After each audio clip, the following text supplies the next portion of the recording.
Hello, it's Len from Talk from the Homeland. Welcome back to the channel.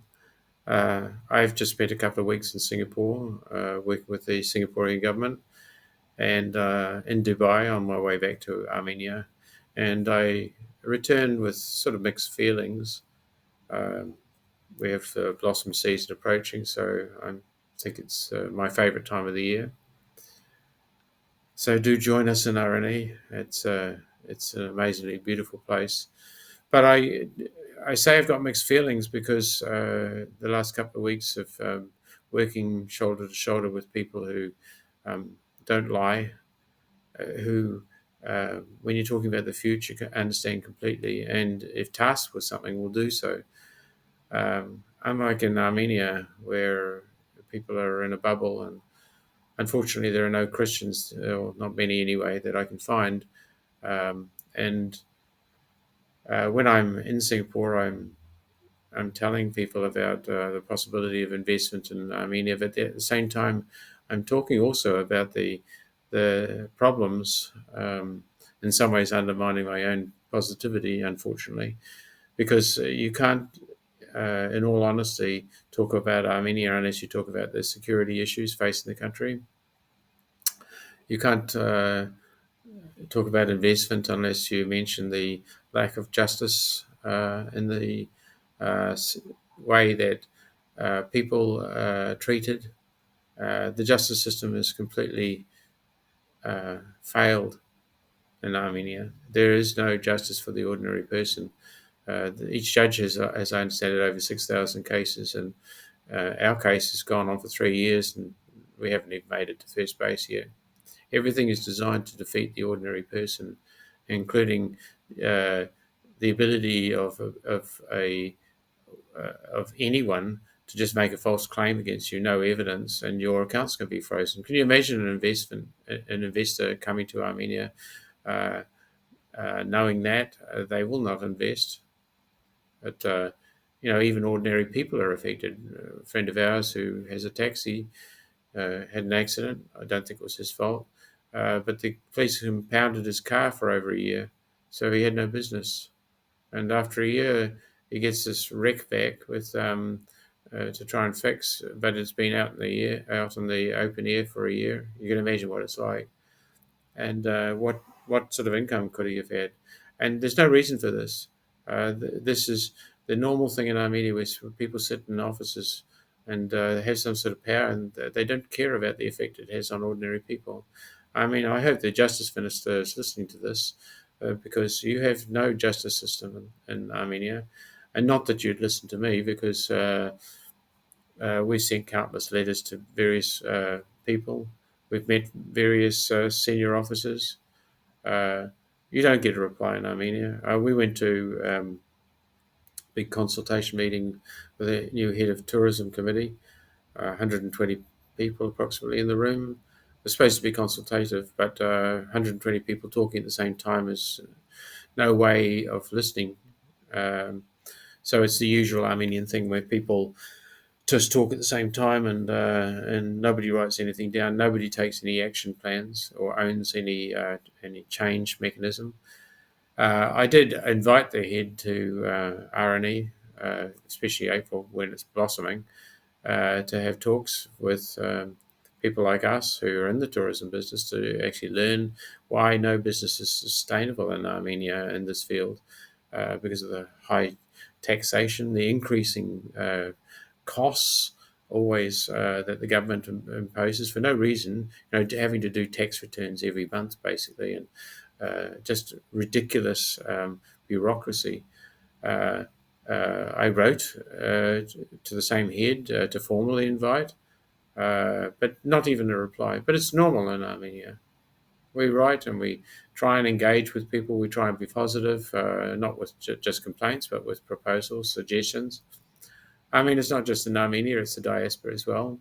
For those of you who are linked to Anchor or the Armenian Assembly, we've sent letters to senior people, but they don't reply. And we don't understand, because we are interested in security, building uh, the Armenian homeland, but nobody cares. And I just wondered sometimes whether it's because I'm not Armenian. There's a little bit of racism going on because they think that they should only listen to other Armenians. Uh, Maybe, I don't know.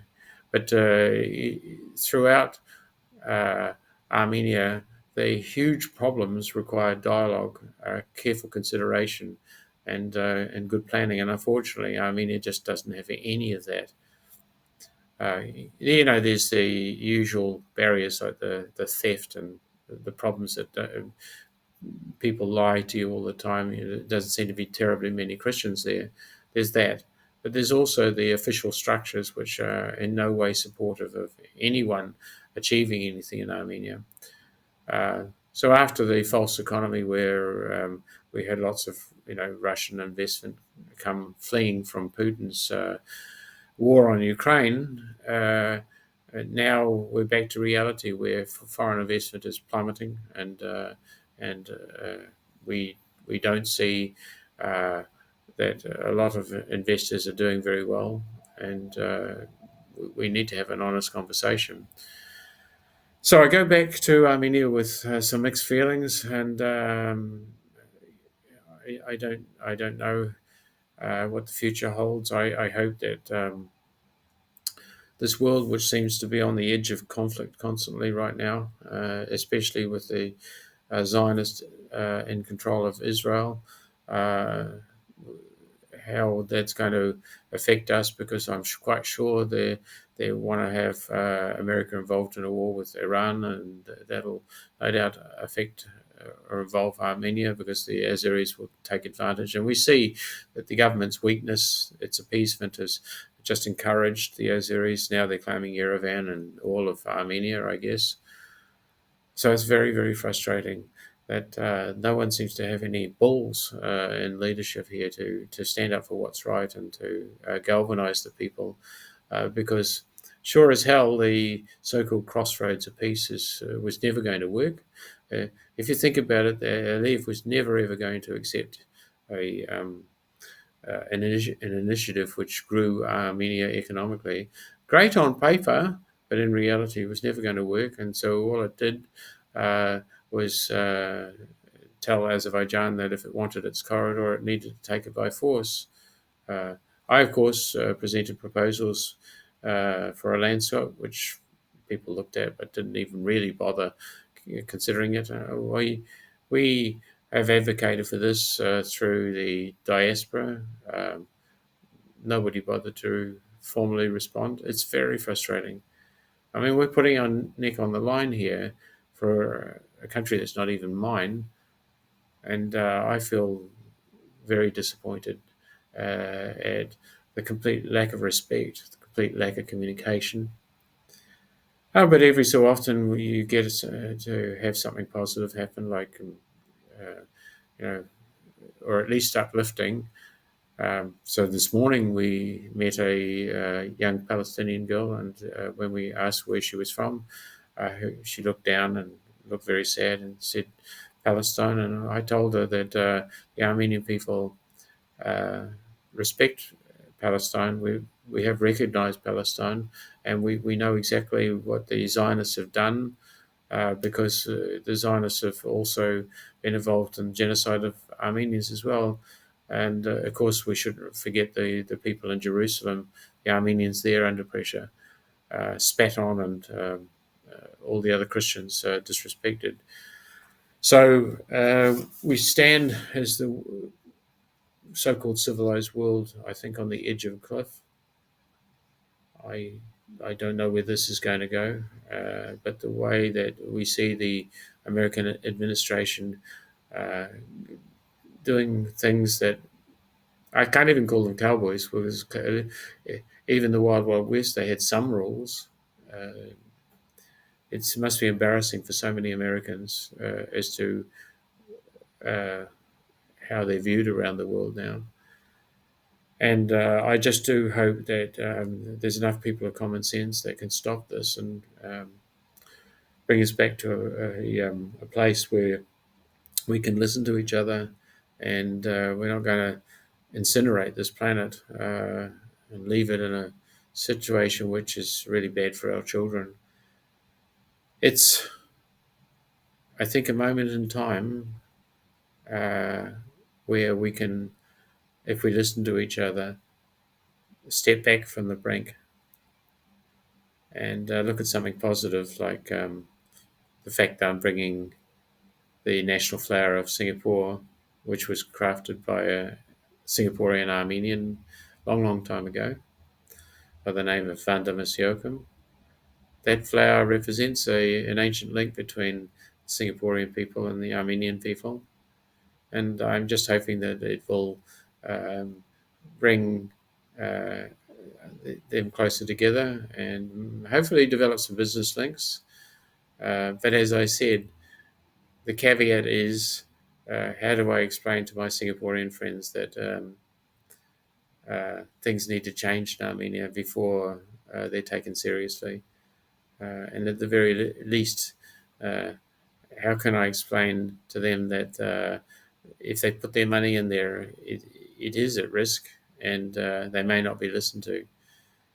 I do hope things will change soon. And I do hope that this video gets to the right people so that they can understand that they cannot continue the way that they're doing. And that includes the diaspora, by the way. You're also responsible for the mess, not just the people in leadership positions in Armenia. You're also responsible because fly-by-night trips to Yerevan and just simply blaming the leadership in Armenia is not going to solve anything. I think the focus should be on change, yes, but it should be on positive change. And if that means political change, then you should be working on a consolidated basis to find good people for that leadership position.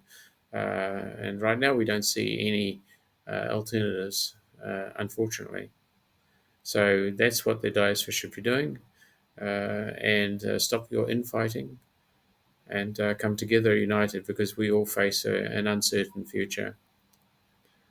So this is Len from Straight Talk from the Homeland, hoping that 2025 is going to be a whole lot better than the last few years, and we can sit in the orchard under our beautiful peach trees, eating our fruit and drinking our wine, and not talking about negative things, talking about the rich culture and positive future for young Armenians.